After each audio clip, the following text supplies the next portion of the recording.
time for first communion? A time for E17? Is there a time to turn to Mecca? Is there time to be a beauty queen? Here she comes. Beauty plays the clown. Avui no és un dia qualsevol, avui és 6 d'abril i fa 27 anys la humanitat va patir una de les desgràcies més importants que es poden produir. I aquesta cançó fa referència a aquesta desgràcia. Per això us vull que m'acompanyin en un viatge de 5 cançons a l'entorn de la resiliència.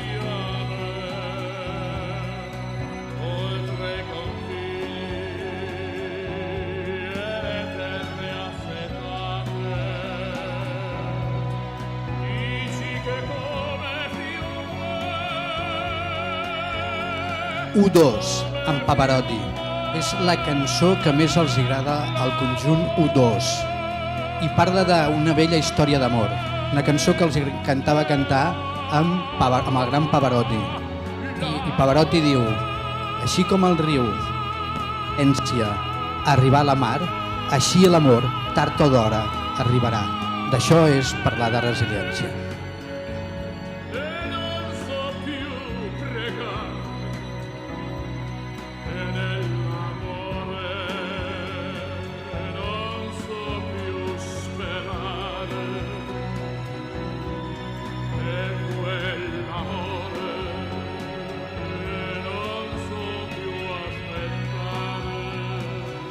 La cançó no només és preciosa per la vella història que hi ha al darrere que explicaré, sinó perquè fa servir una de les fórmules ancestrals de saviesa humana recollit, per exemple, amb Eclesiastès, a la Bíblia, Eclesiastès capítol 3, on diu: hi ha un temps per estimar, hi ha un temps per odiar, hi ha un temps per la guerra, hi ha un temps per la pau, hi ha un temps per tot allò que s'esdevé a la capa sota el sol.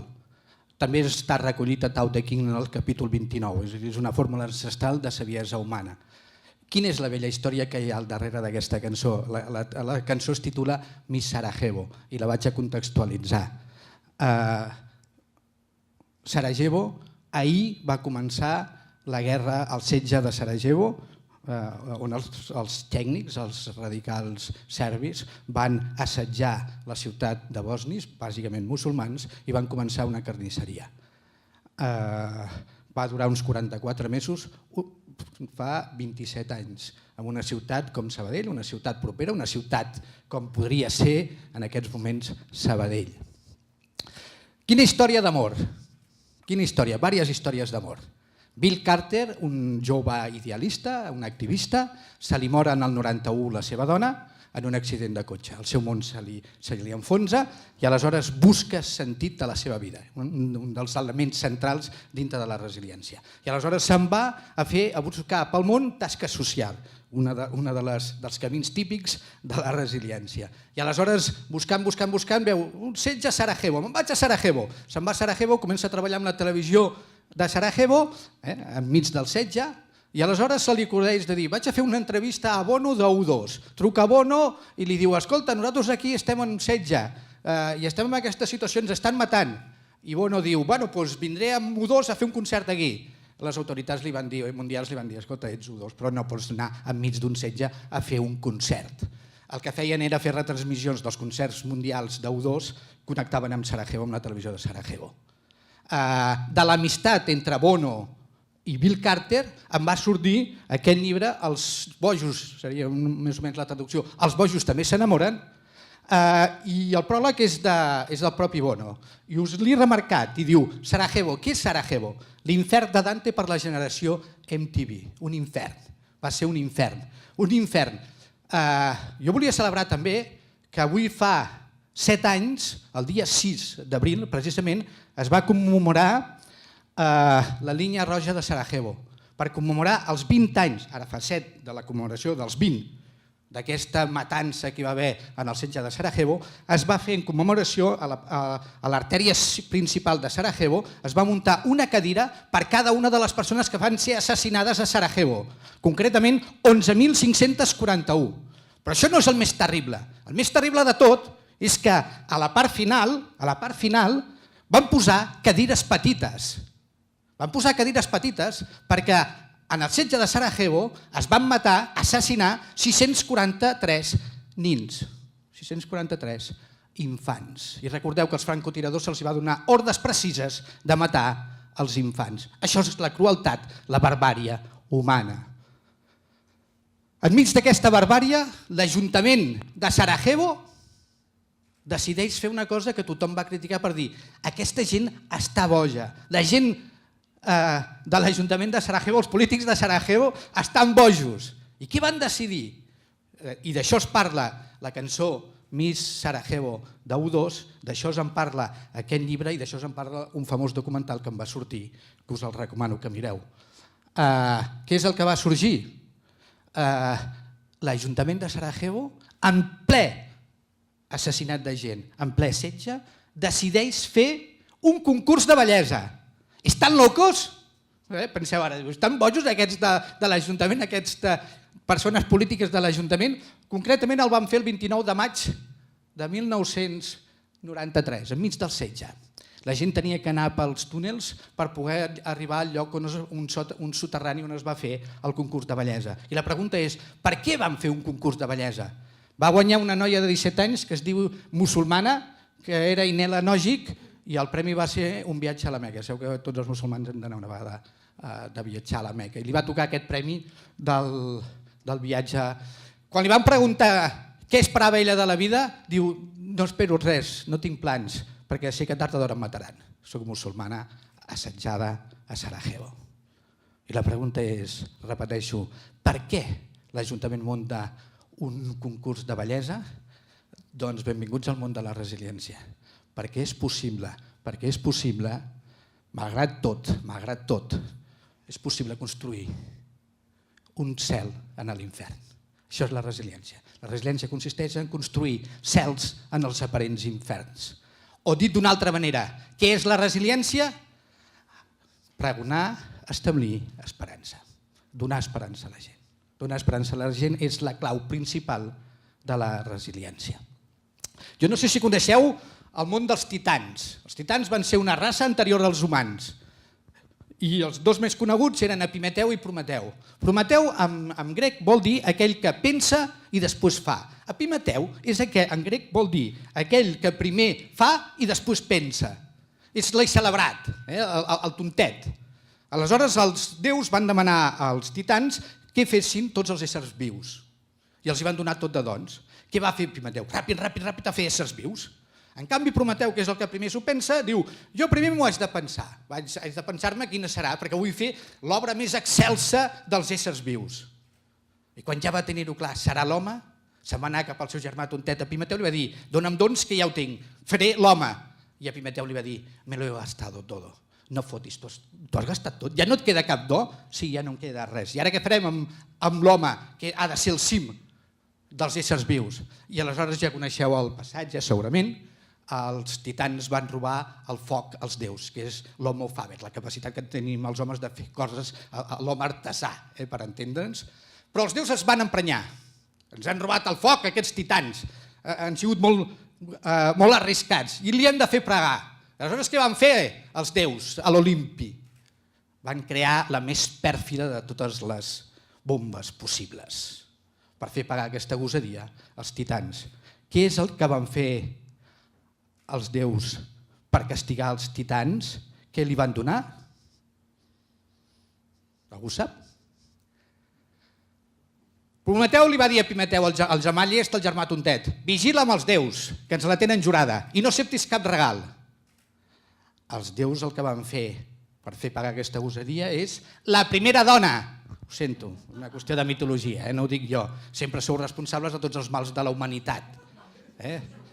La bomba pèrfida que van fer els déus va ser la dona, Pandora, la primera dona.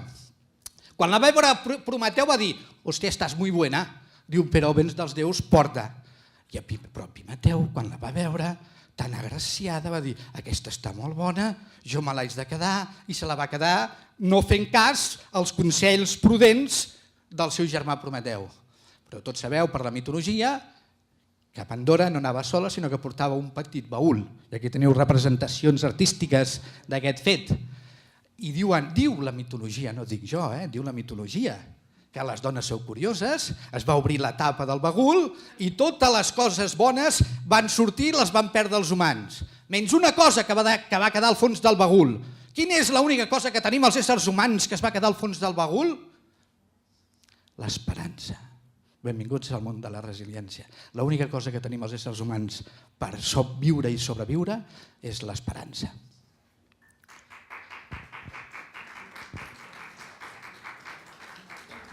La primera representació que es fa del cel, de l'infern i del purgatori és de Dante Alighieri, a la coneguda Divina Comèdia.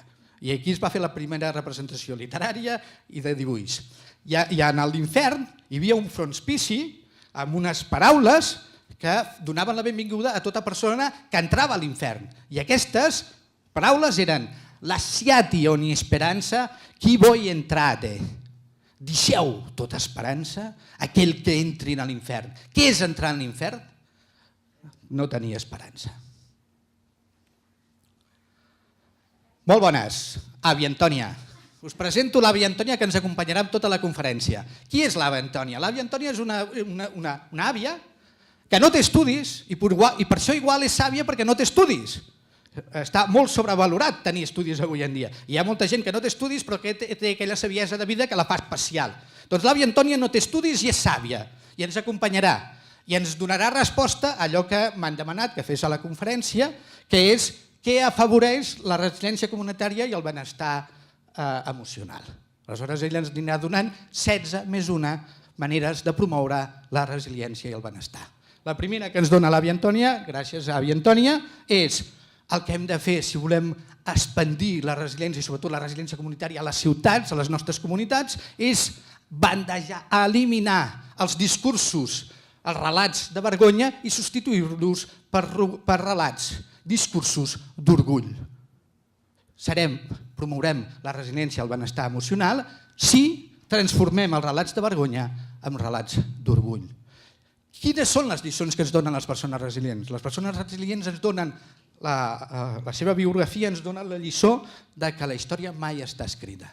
Els éssers som lliures, no estem predeterminats, sinó que la història mai és una fatalitat. En les persones, en les comunitats i en les ciutats. Malgrat Sabadell podem reconèixer que és una ciutat en declivi, no està predeterminada a continuar sempre en aquest estat permanent de declivi, sinó que pot ser catapultada si hi ha voluntat de la seva ciutadania que surti endavant. Això és resiliència comunitària. Afavorim la resiliència, diu l'àvia Antònia. Segona conclusió, si teixim vocabularis d'esperança. Hem de teixir a la nostra comunitat, teixir discursos, vocabularis d'il·lusió, d'esperança que teixeixin aquesta pròpia comunitat. Perquè recordeu, inclús fins i tot la tija més dèbil, quan s'uneix una amb l'altra, pot fer una cistella molt forta. Aquesta és la idea de la vinculació social. Segona part. Una de les preguntes que se'n feien l'organització és respondre: la resiliència és una qualitat personal o és una qualitat comunitària? Ara respondré a la pregunta. La resiliència com a teixit comunitari.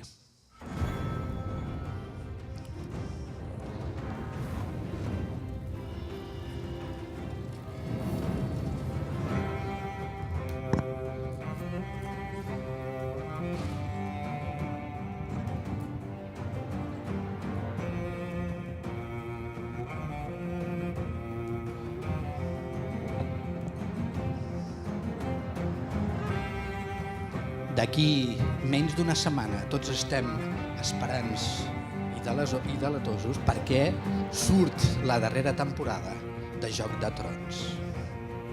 I ara que ja tenim certa familiaritat, ja portem més de 5 minuts, us haig de confessar que jo fins aquest estiu no havia vist cap episodi de Joc de Trons. I si no has vist Joc de Trons, no feu així, dissimuleu i mireu, perquè si no, no pots parlar amb la gent. Si no has vist Joc de Trons no tens tema de conversa. I avui en dia hi ha moltes facilitats per veure Joc de Trons. De fet, ara que ja jo vaig cap als 60, amb la meva dona som núvits de nou, busquem activitats per fer conjuntament. I una de les coses que fem és quedem per veure sèries conjuntament. No et passis de capítol, que les hem de veure conjuntes. I aquest estiu us reconec que vaig veure Joc de Trons. I em va agradar força, Déu-n'hi-do, em va agradar força. M'agrada força veure Joc de Trons. Però us diré més. La meva jove ha vist Joc de Trons en un cap de setmana. No és possible veure Joc de Trons en un cap de setmana. Són 7 temporades de no sé quants capítols. No dona, el temps no dona, 24 hores no dona. Ai, 48. I ho ha vist, ho ha fet. Per què? Perquè estem en l'època de la immediatesa.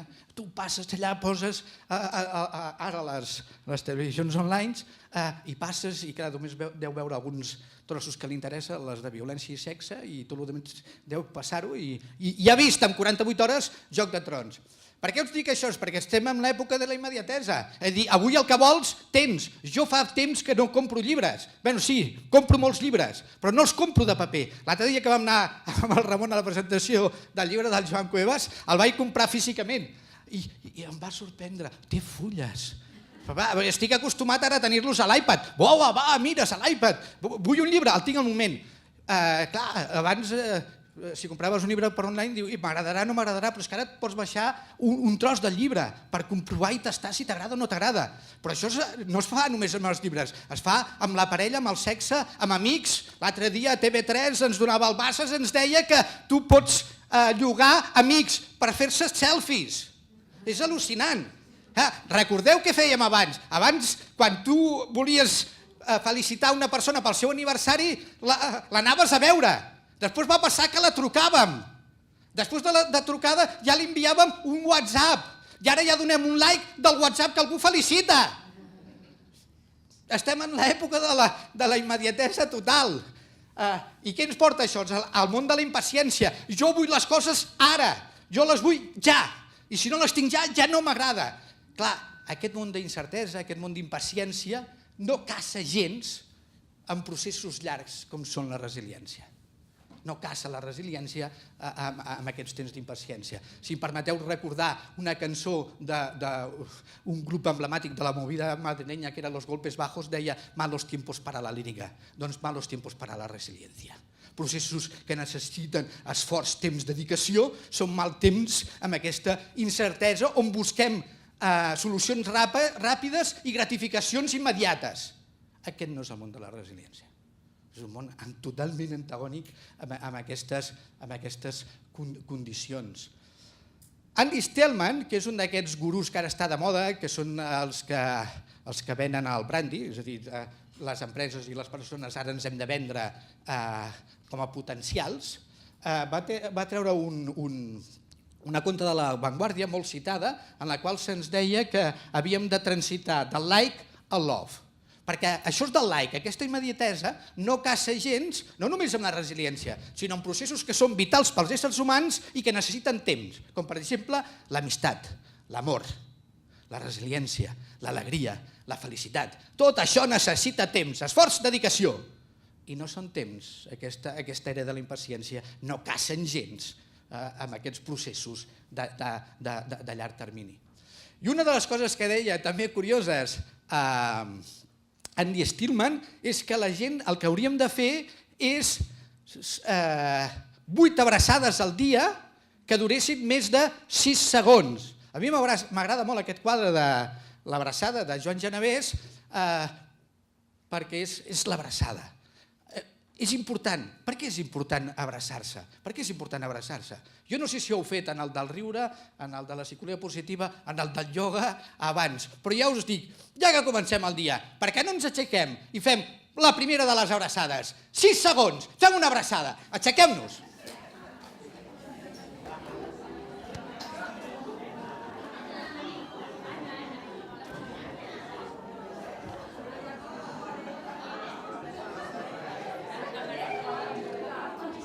No apureu, deixeu-ne per més tard, que queda tot el dissabte. Queda tot el dissabte.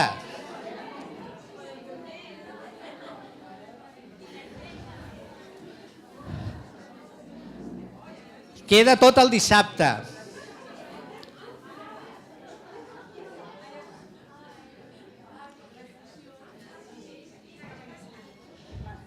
Queda tot el dissabte i queda molta gent per donar abraçades.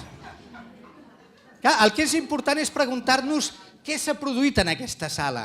A part de múltiples abraçades, el que hi ha hagut ara aquí és una explosió brutal de fabricació d'oxitocina. I això és el que diu. I què té d'important? Què té d'important l'oxitocina?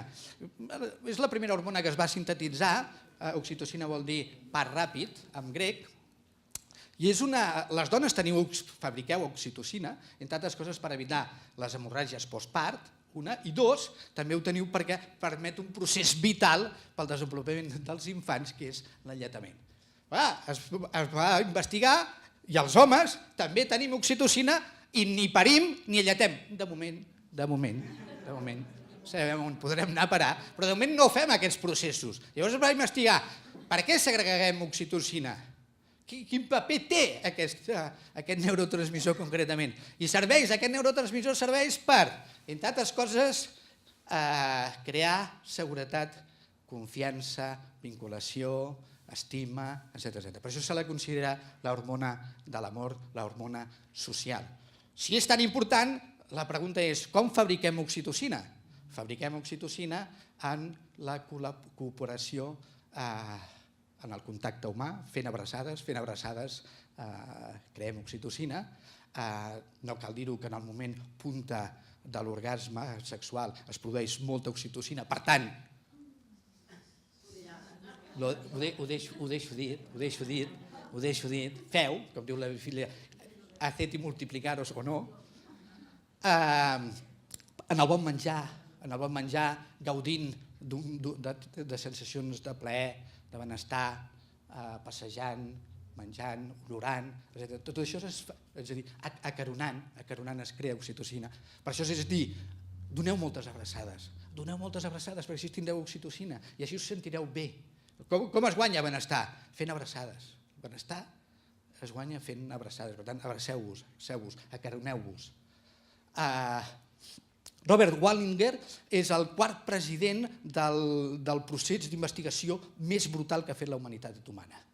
Es diu l'estudi Grant de la Universitat de Harvard, i en aquest estudi han estudiat 724 persones des del 1938 i els han monitoritzat durant tota la seva vida, amb una pregunta clau. Què és el que et fa ser feliç i què és el que et porta una vida saludable? Que és la pregunta central d'aquest fòrum. Com es fa això? Doncs això s'ha estudiat. I la conclusió és demolidora. Ara estan estudiant 2.000 descendents d'aquests 724 primigenis. I la resposta és brutal. Com s'aconseguim una vida saludable i ser feliços? La resposta és aquí. Allò important per mantenir-nos feliços i portar una vida saludable és, al llarg de tota la vida, és la qualitat de les nostres relacions humanes. Les nostres relacions humanes, la matriu social, la comunitat, és vital pel procés resilient. És vital. Per tant, ens diu l'àvia Antònia, molt assenyada, tercera, que afavorirem la residència comunitària si destinem temps a la construcció de vincles afectius estables. Si creem polivincles i no permetem que cap persona estigui sola. Ahir es deia a les taules aquestes de parelles que hi va haver ahir divendres a la tarda, hi va haver una persona de salut mental que deia de les coses que menys ens agrada és estar sola. És que és veritat. Estar sola, avui, aquesta setmana ha sortit un titular d'aquests que crea molta polèmica, que deia la solitud mata més que 14 cigarretes al dia. Això és polèmic, però es dona la idea que el que hauríem de fer és estalviar sempre la solitud creant aquests lligams de calidesa humana, és a dir, convertint les nostres comunitats en llar. Nosaltres tenim una paraules precioses que és llar, caliu. Les nostres llars haurien de tenir aquell caliu, les comunitats haurien de ser llars amb caliu per permetre la resiliència. Afavorim la resiliència comunitària i el benestar. Quarta, si ben tractem. Sabem avui en dia que és vital per la que nosaltres anomenem resiliència secundària, que és el procés d'esdevenir ésser humà. Per esdevenir ésser humà, des dels menys 9 mesos fins... és vital no esdevenim humans si no és a través de la comunitat. Però no només quan naixem, sinó al llarg de tota la vida, que és el que reclama. Per què tenim el taulí? El Ramon ens en podria parlar, que en sap molt d'això. Per què el taulí està saturat? Per la quantitat de gent gran que va allà a què? A visitar-se? No! Què vol? Parlar! Vol dialogar, vol ser escoltada. La gent vol ser escoltada i no tenim llocs de trobada, no tenim llocs on la gent pugui escoltar, pugui... No n'hi ha. Els han anat perdent, els safaretjos, el metge, el capellà, tots aquests llocs s'han anat perdent. Afavorirem la resiliència comunitària si embolcallem les persones amb mantells de paraules amables.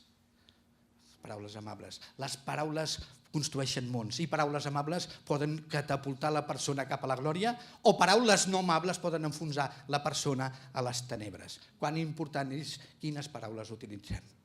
És vital les paraules que utilitzem. Afavorim la resiliència, ara l'àvia Antònia s'ha deslligat i ja veieu que va a tope. Si fomentem el vincle segur. Ahir li preguntaven al Jaume Funes si hi ha correlacions d'aquestes. Avui en dia se sap que els infants que tenen vincles segurs, això es condicionarà, no determinarà, repeteixo, condicionarà, no determinarà, fins i tot quina qualitat de relació tindrà amb la seva parella. Per tant, això és molt important, els primers mesos, els primers anys de la vida dels infants, quin tipus de vinculació. A mi m'encanta, quan ara veig pares, mares, progenitors que porten els infants damunt, és preciós. Recordeu que quan naixien els infants se'ls treia automàticament de la mare. Ara sabem que és vital el contacte pell amb pell pel procés de vinculació i, per tant, l'enlletament. Jo quan veig mares i pares amb els nins, damunt al·lucino, m'encanta. Què és la vinculació segura? 300 grams d'estima, 200 grams de control de les emocions, 100 grams de límits i 4 culleradetes de sensibilitat. I un veurà aquí, Jordi, límits? Sí, límits! Límits, perquè no volem nens bombolla, hem de posar límits. La llibertat s'experimenta, és un procés d'alliberament que neix des de l'obediència. El camí és molt senzill, estimar, límits i comunicar. Així hauríem de parlar amb els nostres infants. Setena, anem avançant, afavorim la resiliència comunitària i el benestar emocional si ahir el brasiler veneçolà, el Ricardo ens va donar les gràcies a tothom. Dono les gràcies als sabadellencs que m'han atès i a tothom. Això és resiliència. Això és resiliència, donar les gràcies, tenir aquesta gratitud. I una cosa us dic, no només és bo donar les gràcies, sinó que a més és gratuït. 100% gratuït, no costa calés, no costa calés. Bueno, les que volen somriure i fan un curs a la seva empresa, això sí, però els éssers humans detectem quan no es fa d'acord, quan se'n riu i no és d'acord. Però és vital donar les gràcies i a més és gratuït. Boris Cyrulnik, el pare de la resiliència, el poeta de la resiliència que nosaltres li diem, deia que la font veritable de la resiliència està en 3 paraules: estimar, cooperar i compartir. És molt senzill, és molt senzill, molt senzill.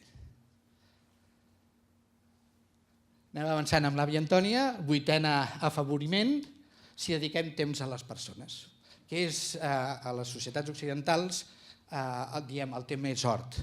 I aleshores, quan més temps dediques a una persona, millor. Avui en dia estem molt malament. No respongueu, no aixequeu els braços, repeteixo, no aixequeu els braços. Quantes persones de vosaltres dorm amb el mòbil a la tauleta de nit? Hi ha gent que abans de donar un petó de bon dia a la seva parella mira el mòbil I ara esteu dient, jo el tinc a la tauleta de nit perquè em fa servir despertador. No és cert, 2 euros, els xinos compres un despertador. No foteu això. Amb 2 euros, 2 euros. No fa falta posar allà el mòbil. Estàs en una reunió, tothom va amb el mòbil i hi ha gent que... Jo ho he vist, és flipante. La gent s'envia, estan en el mateix grup, s'envia whatsapps entre ells, a través del mòbil. Diu, però si el tens allà, mira-li els ulls, mira't els ulls. Has d'enviar whatsapps estan en el mateix grup? O en el despatx del costat? Levántate, aixeca't, levántate com el Lázar i digue-li coses. De cara a cara, mirant els ulls. Jo recordo la meva dona com a mestra, o no necessàriament per ser mestra, va estar un any de depressió i vam anar a veure el neuròleg i el neuròleg en 7 minuts va atendre 7 trucades, 5 de mòbil i 2 de fixa. Quan va sortir la meva dona em va dir, veus com sóc una puta merda? Perquè ni el neuròleg m'ha atès. Apagueu els mòbils i sereu lliures. Apagueu els mòbils. Si aneu mig d'hora a una reunió, apaga el mòbil i pregunta-li a l'altre que també ha arribat d'hora, com et va? Com està el teu pare? Com et van les coses? Com estàs? Això és per això es crea oxitocina i sereu més feliços. Molt senzill. Afavorim la resiliència, 9, si fem a terme... No necessitem, per construir resiliència moltes vegades no necessita gaires coses. Amb una paraula molt senzilla n'hi ha prou, que és aquesta. Tu m'importes, crec en tu. I amb la seva versió pròpia, que és jo m'importo, jo crec en mi. Ahir també es parlava el Jaume Funes, que em va parlar d'un dels elements és autoconeixement. Es va dir autoconeixement. Jo m'importo, tu m'importes, jo crec en mi, jo crec en tu. Aquesta és la base de la resiliència, creure en els altres. Per tant, a la pregunta qualitat individual o comunitària, ho vaig a dir així, és una pregunta que no té sentit. No té sentit. És una mala pregunta. Perquè sabem avui en dia per investigacions que les dues coses hi són. En quina proporció depèn de cada cas. Però en tot cas sabem que la dimensió comunitària és vital. Per tant, primera pregunta contestada. Tercera qüestió. També se'm preguntava aquí si la resiliència es pot entrenar. Doncs anem a veure si es pot entrenar. La resiliència com a virtut.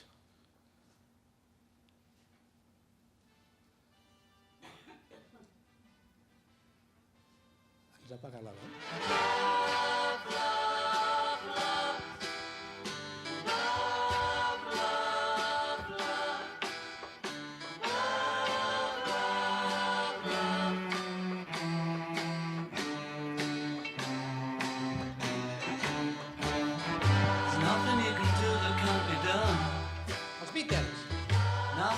Dels més grans. Ho sento pels que sigueu dels Rollins.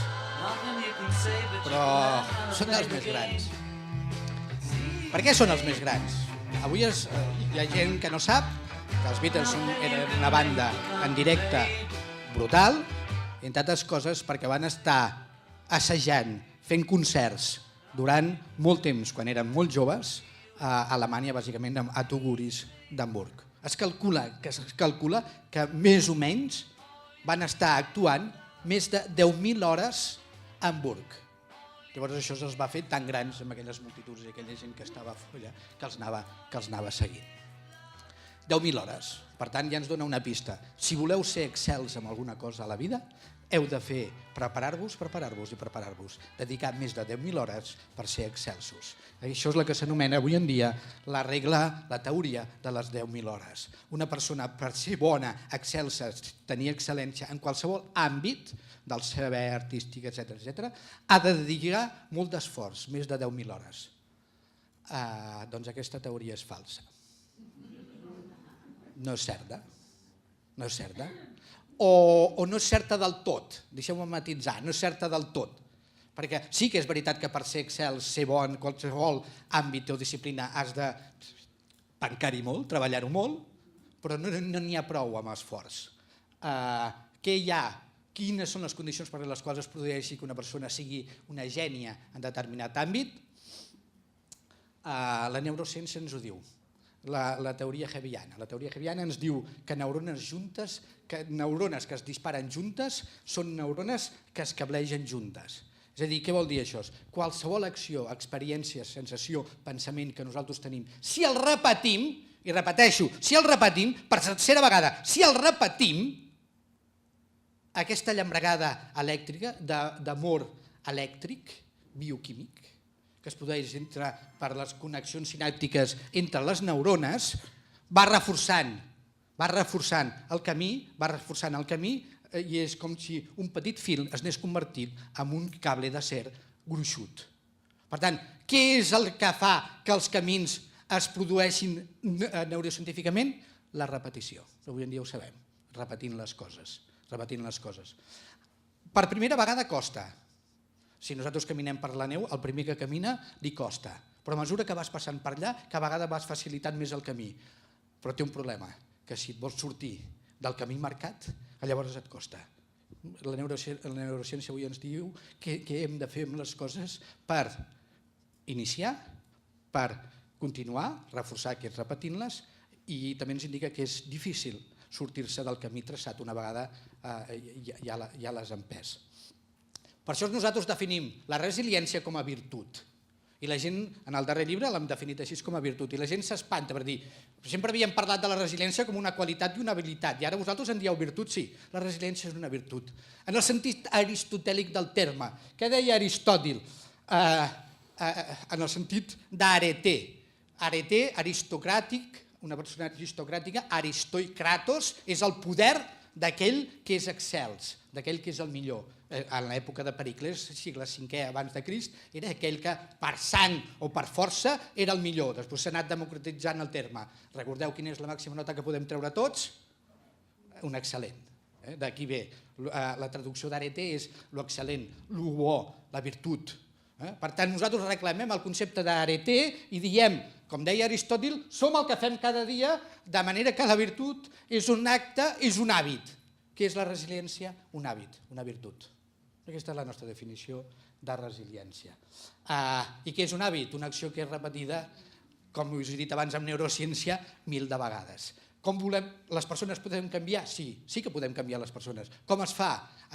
Allò que vols assolir ho has de repetir 1000 de vegades. Per tant, ahir que parlàvem de joves i educació, no podeu cedir i dir que l'habilitació descuidada, desordenada de la vostra filla és la república independiente de la vostra filla. S'ha de ser cansino, cansino.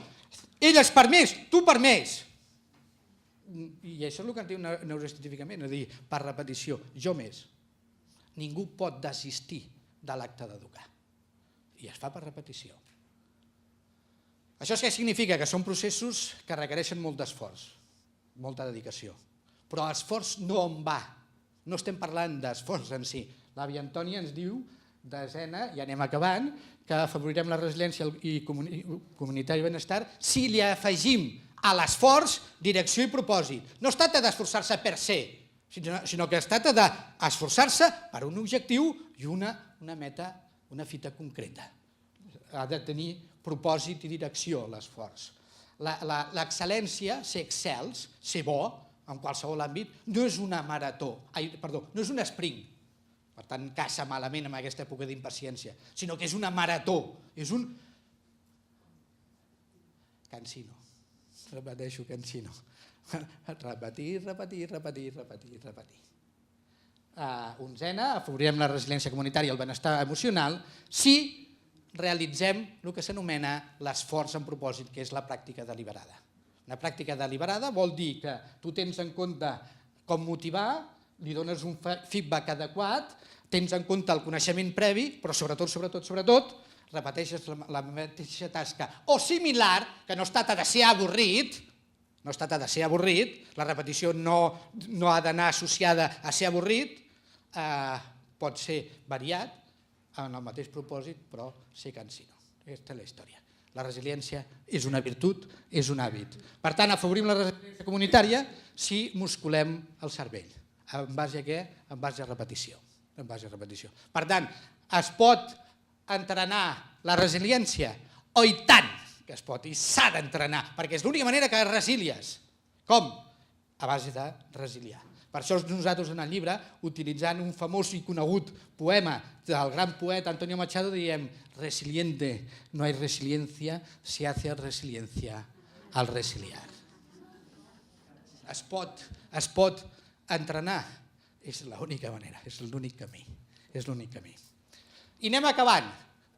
La resiliència i narrar històries amb sentit.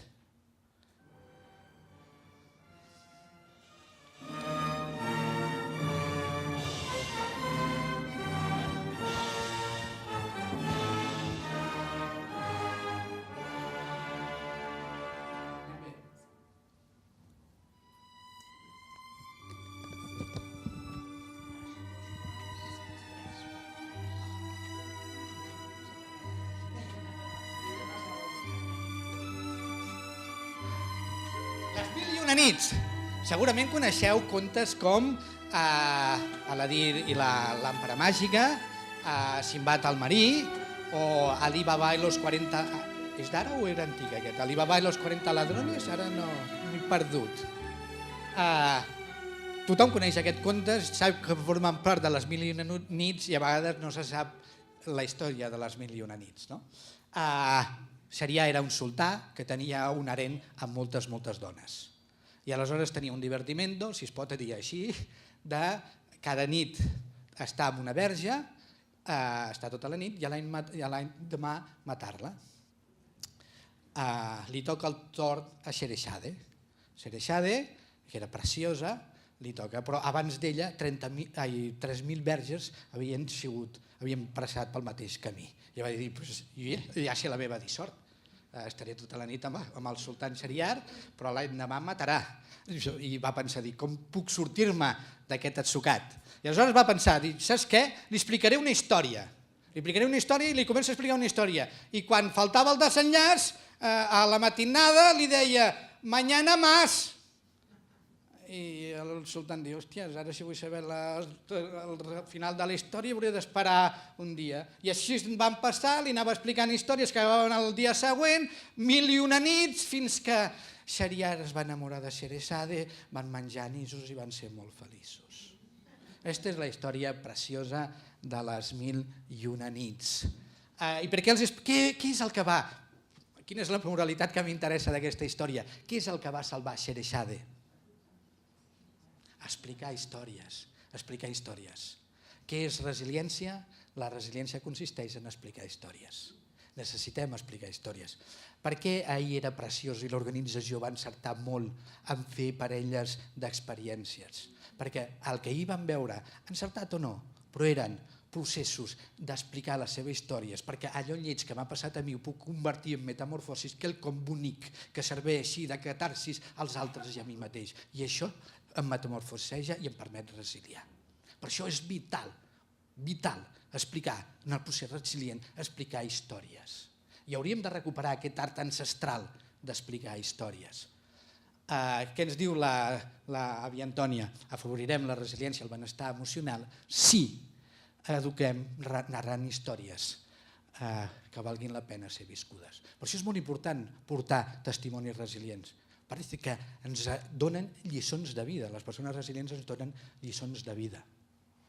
Resiliar és explicar històries per sobreviure, com li va permetre fer-ho a Xerexade. Tot relat és una iniciativa d'alliberament i aquest procés de metamorfosis es produeix catàrtic a partir d'explicar la pròpia història. Quan expliques una història, la gent t'escolta. Molta gent ens pregunta per què els oradors del vostre estil expliqueu històries tan personals? Perquè la gent t'entén. Quan tu expliques no des de tant la teoria, sinó li expliques des de la vivència, des de la passió, des del cor, la gent diu, jo t'entenc. I es pot produir un procés preciós, que és el d'empatització. A nosaltres ens agrada més la paraula compassió que empatització, però és el mateix. Afavorirem la resiliència comunitària i el benestar emocional, 14 i anem a acabar perquè són 16, si potenciem per tant la fantasia. Les escoles, de què serveix que m'expliquis el teorema de Pitàgores si quan arribo a casa m'hostien? No té sentit les escoles tal com les tenim avui en dia. Les escoles haurien de ser escoles de vida i haurien d'explicar tot allò que permet explicar, apropar la vida amb tota la seva dimensionalitat. I això es vol dir utilitzar el cinema, el teatre, l'art, totes aquestes fonts de fantasia. Per tant, afavorirem si practiquem l'art en totes les seves dimensions. Per això quan diu la gent què podem fer per promoure resiliència? Utilitza l'art, utilitza qualsevol font de fantasia. Les paraules poden canviar el món, he dit abans. És possible canviar el món mitjançant les paraules, però avui en dia sabem que si una persona no se li permet aquest acte catàrtic de poder explicar i convertir la seva història en una bella història, aquesta persona, el silenci, que en un principi la permet sobreviure, al final la matarà. El silenci continuat, en el temps, mata a la persona. Per això una de les coses que nosaltres hem de fer és introduir la capacitat de verbalitzar perquè la persona pugui exterioritzar, verbalitzar tot allò que li ha passat, perquè es produeixi aquest procés de metamorfosis. És vital explicar històries, que possibilitem a la gent l'art d'explicar històries. Quin és el problema de la cultura i de la comunitat, de les institucions, dels ajuntaments? Que moltes vegades, la Diputació, els ajuntaments, la Generalitat, la cultura a l'engròs, que a vegades poden afavorir o entorpir els processos de resiliar. I desgraciadament, normalment, moltes vegades, es produeix aquest efecte antiresilient de la cultura, de les institucions en general. I això és de les coses més greus. Per això jo dic, si has de crear macromierdes, no intervinguis. Millor que no facis res des de les administracions, perquè la liaràs. Si l'has de liar, no intervinguis.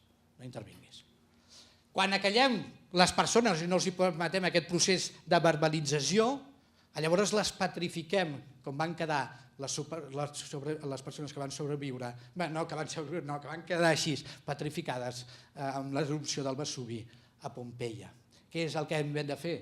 El que hem de fer, ens diu l'àvia Antònia, i és la darrera de les conclusions, per afavorir la resiliència el que s'ha de fer és desgelar les paraules, permetre que les persones puguem, en aquest desgel, utilitzar la capacitat de verbalitzar per produir aquest miracle resilient de convertir una història de vergonya en una història d'orgull, tal com hem començat en l'inici. I bé, i per acabar, i com que estem a l'època de la impaciència, estem a l'època de la postmodernitat, ja sabeu, quan compres un CD et donen la versió de luxe, que és lo mismo pel mismo precio, más 2 canciones. Doncs el mateix, pel mateix preu, no haureu de pagar més, però pel mateix preu, una conferència una mica més llarga.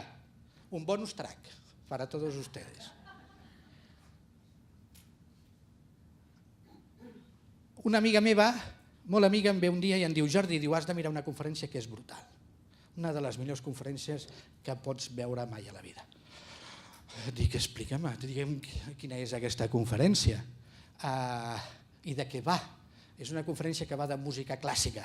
Música clàssica? Beatles, Rollins? No, diu no, més antiga. Diu, hi ha quelcom més abans dels Beatles i dels Rollins? Sí, música clàssica. Ah, música clàssica. I quan va veure la meva cara d'estupefacció va dir, diu, bueno, és una conferència TED, recordeu que les conferències TED tenen una característica, entre altres, que només duren 20 minuts. Home, dius 20 minuts, una conferència es pot mirar, no? La mirarem. La recomano que la mirin, perquè és brutal, i que la mirin i la treballin amb la família. És brutal. Vaig mirar i era Benjamin Zender. Qui és Benjamin Zender, el protagonista d'aquesta conferència sobre música clàssica? Benjamin Zender és el prestigiós director de l'Orquestra Filharmònica de Boston, composada per joves. I és un dels grans. Escriu llibres, dona conferències a ejecutivos agressivos, que dius què explicarà a ejecutivos agressivos un director de música. T'ho preguntes. No tenim temps, no reprodueixo la conferència, encara que són 20 minuts, mirin-la, els hi recomano molt, però poso només les idees finals d'aquesta conferència i amb això tancarem aquesta conferència. Benjamin Zender ens diu que ell va comprendre la importància d'ell com a director de l'Orquestra Filharmònica de Boston, quan va copsar que ell era l'únic que no feia música. Malgrat sortir sempre a les portades, ell era l'únic de tota l'orquestra que no feia. Diu, jo vaig entendre quin era el meu paper quan vaig saber que el meu paper era, concretament, fer poderosos els altres. El meu paper era despertar les possibilitats amb les altres persones, amb la gent de l'orquestra. I ens dona en aquesta conferència un criteri preciós. Com podem saber si nosaltres fem sortir el potencial, les possibilitats a la gent que tenim al nostre voltant? El criteri és preciós, mirant els ulls de la gent. Si mirem els ulls de la gent i veiem que els seus ulls estan brillants, és que estem aconseguint fer sortir tot el potencial de la gent que tenim al nostre voltant. Ulls brillants. I si no ho aconsegueixes, si la gent del teu voltant no té els ulls brillants, és que t'has de preguntar què és el que estic fent que la gent del meu voltant no té els ulls brillants. Ulls brillants. Ulls brillants. I l'últim consell, el 16+1 que els dono de l'àvia Antònia i acomiadem a l'àvia Antònia, és que afavorirem la resiliència comunitària i el benestar emocional si fem brillar els ulls a la gent que tenim al nostre voltant. Senyores i senyores, benvinguts, gràcies per escoltar-me. No permetem que la història malauradament es repeteixi i facin joc, perquè la partida de la vida continua i queden molts ulls per fer brillar. Moltes gràcies.